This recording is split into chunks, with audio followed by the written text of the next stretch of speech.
તળાજા નગરપાલિકાની ચૂંટણીમાં દાવેદારોનો રાફડો ફાટ્યો. ભાવનગર જિલ્લાના તળાજા શહેરમાં નગરપાલિકાની ચૂંટણી ટૂંક સમયમાં આવી રહી છે, જેમાં દાવેદારોનો રાફડો ફાટ્યો છે.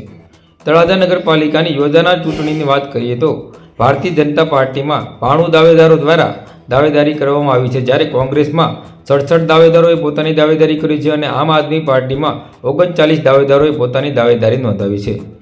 તળાજા નગરપાલિકાની ચૂંટણીમાં ભારતીય જનતા પાર્ટી, કોંગ્રેસ અને આમ આદમી પાર્ટીમાંથી કોને ટિકિટ મળશે એ આવનાર સમયમાં જ ખબર પડશે.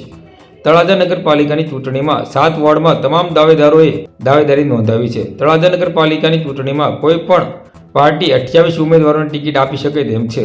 અત્રે ઉલ્લેખનીય છે કે તળાજા નગરપાલિકાની ચૂંટણીમાં કોંગ્રેસ અને આમ આદમી પાર્ટી દ્વારા ગઠબંધન કરવામાં આવ્યું છે. જો ભારતીય જનતા પાર્ટી સાથે કોંગ્રેસ અને આમ આદમી પાર્ટીના દાવેદારોની તુલના કરવામાં આવે તો ભારતીય જનતા પાર્ટી કરતાં આ બંને પાર્ટીમાં 106 દાવેદારો દ્વારા પોતાની દાવેદારી નોંધવામાં આવી છે, જે ભારતીય જનતા પાર્ટીના દાવેદારો કરતાં વધુ છે.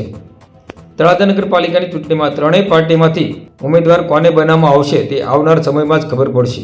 થર્ડ આઈ એક્સપ્રેસ તળાજા શહેરના વિકાસ માટે કટિબદ્ધ એવા તમામ દાવેદારો અને ભવિષ્યના ઉમેદવારોને ખૂબ ખૂબ શુભેચ્છા પાઠવે છે.